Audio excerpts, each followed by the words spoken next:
Hi, I'm John Carl Morgan from iQuilt here in Tring in Hertfordshire, and I'm very excited to bring you our first ever mystery quilt block of the week, launching on the 30th of December 2024 and going all the way through to 2025 for 12 full weeks to be able to create our mystery quilt. And block one, which is what we're doing today, we are going to be able to show you. That is our block one. And as if by magic, this is what we're going to be making. This is called a traditional Jacob's ladder. And here's how we're going to put this all together.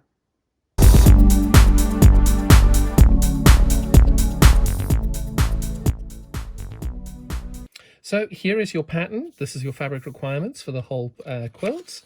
And then you've got your cutting plans and everything here. And then the process that I use to put the whole block together. Now, whenever I'm doing any form of quilt design or pattern or block, I always lay my fabric out first. Now, if I'm not mistaken, on this quilt, we are making 8 of these blocks. So this is a big chunk of the quilt. There are 36 quilt blocks on the inside and then 4 for the border. So we're making a big chunk of our quilt today. Now, I have chosen to use red, white, and blue. You can use any colors you choose. If you are going to do this scrappy, I would strongly advise that for all of your 8 blocks, that these colors for all 8 blocks are the same, and these colors are all the same. If you are going to do scrappy, maybe you want to consider doing dark, medium, light, and lighter of one color, but then on the other side having it lighter, medium, you know what I mean, just ombreing your fabrics if you want to do that. But these are going to create a secondary pattern as well as these. So whatever scrappy version you're going to do, whatever fabrics you're going to use, these fabrics here will create a secondary pattern, that being these reds over here and the blues. So if you're going to do scrappy, that's awesome. Keep me posted on what it looks like, but try and keep these colors all coordinating to make it work. Now, to make this block, we've got 8 of these. Sorry, we've got 4 of these. They're all identical, and I'm going to sew these all together in one go. So I always try and put the fabric one on top of the other. If you're like me, using a white on white, make sure that they're all the right way round. There's nothing more annoying than getting halfway through the project and realize you got all your white on whites the wrong way round.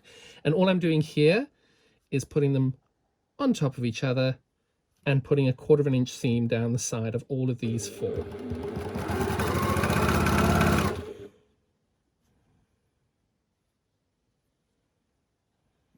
Don't do what I just did and take 2 pieces of the fabric to make it work, because you'll be wondering what's happened to your extra pieces. With regards to the color of the thread, I strongly advise you always try and match the color of your thread to your background fabric. That way then, if there is a little bit of a bleed through with the fabric, if there's a little bit of bleed through with the thread, you can then quite simply just have it the same as the background.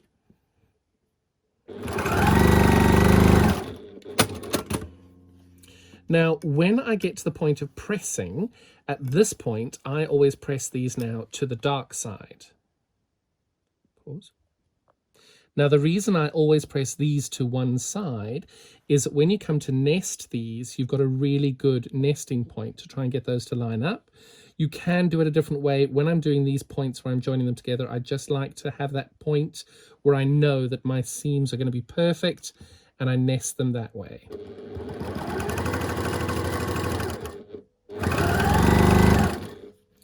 And like before, that's what our block's going to look like. You put them on top of each other.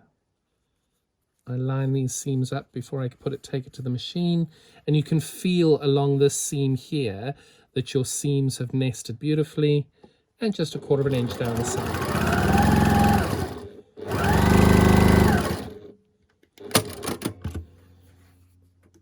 Now at this point, I press these open. So you can see I'm now placing these back into where the block is. These are the seams that I pressed to the dark side, and then I've left my seam open here. And what is so great is that you can see that I've exactly hit the point right there by being able to nest the seams. So that's really fun, because if you do have any quilt police in your life, or people who might be quilt policey, they now can't criticize your points on those. Now all we're going to do is create our 2 half square triangles. Again, making sure that your white on white is the right way around, and we're going to then put these together. Now, I don't know about you, but I never quite get my cutting exactly the correct size. So what I always do is I line that side up and that side up. And that way then if I have got a little bit of a gap on this side, you can lose it in the seam allowance. But what I always try and do is have this seam and this seam identical to line up. Now you can see it's gone a bit funny there because of course we're on camera. We're trying to make it work as we go. And then all I'm doing here is taking a 1/4 inch seam down the side. Now, what we're aiming to do is that 1/4 inch seam, when you're doing triangles, doesn't quite, you can see actually that's a very good example, that you can see how the fabric distorts ever so slightly when you pull on it. So being able to then be as cautious as you can without pulling on your fabric here, you'll get a much cleaner half square triangle, because all of this is on the bias, and when it's got that bias, it's very prone to stretching and warping, which is what we're trying to avoid at all costs, because you don't want your triangle coming out not only the wrong size, but also being a little bit wonky.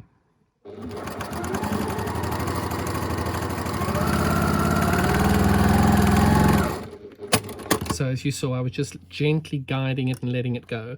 Now with these, I always make sure I press my seams open on the triangles, trying not to use steam because again, you don't want to damage this with regards to any bias. So as you'll see, I press my seam open. You can see this seam's a little bigger than there. My cutting was a bit off. That's okay. We're all friends here. Now the trick now is this is meant to be exactly the same size as that. So before I do anything, I lay this on top and check that it is the same size. And you know what? That is pretty close. I like it. What I don't love are these little bits of what they call dog ears on the edge. So all I do with these is very simply trim them off as I go along. You don't need to. I have hundreds of quilts that have got many of these dog ends in. It doesn't matter if you leave them in. I just prefer to cut them off.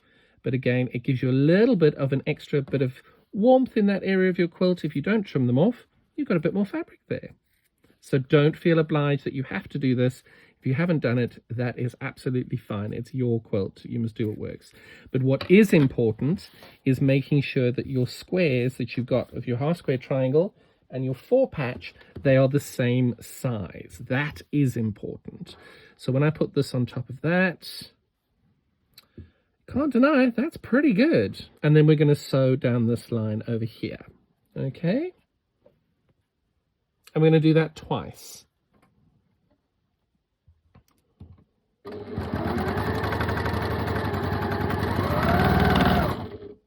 Now over here, I've slipped a little bit. So to try and salvage the situation, I'm just raising my presser foot and bringing it back. And just check back to the picture at all times that that's going there. Flip that over, check it's the right size. That looks pretty good.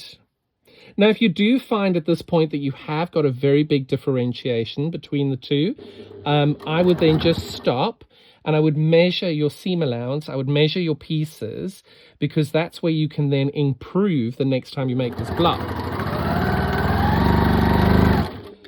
Because often what will happen is the stretch of this can cause your block at the bottom here to be bigger, and that can then mean that you potentially have got too much tension on your foot, on your presser foot here.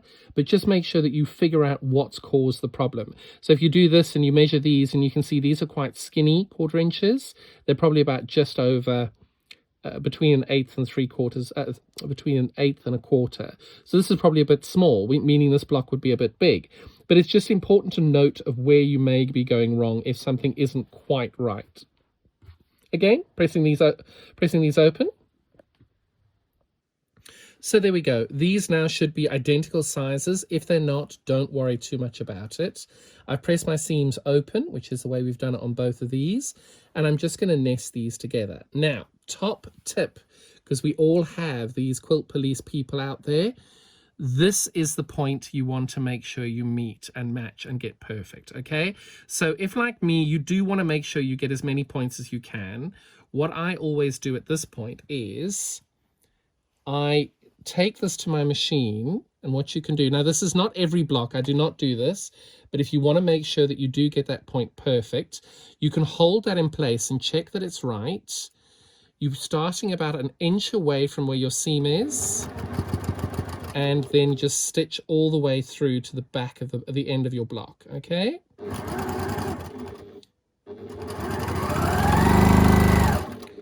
Now I know by doing that I haven't stitched that, but the good thing is, voila! Not bad, hey? Not bad at all. So what is so great about doing that is you've secured that in the exact position that it needs to be.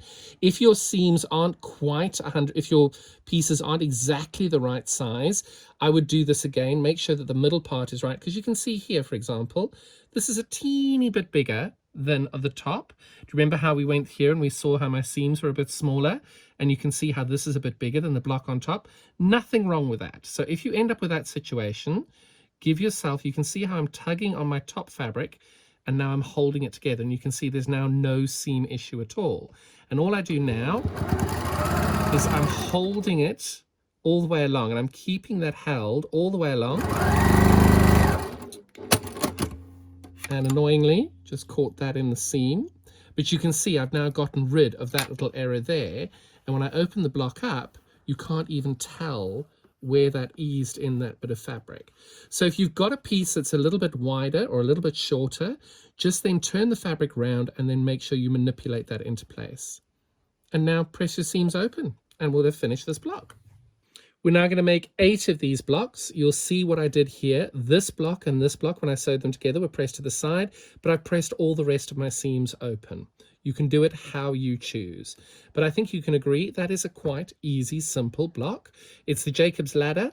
If we're doing the scrappy, make sure that we keep these fabrics all the same all the way through to create a secondary pattern.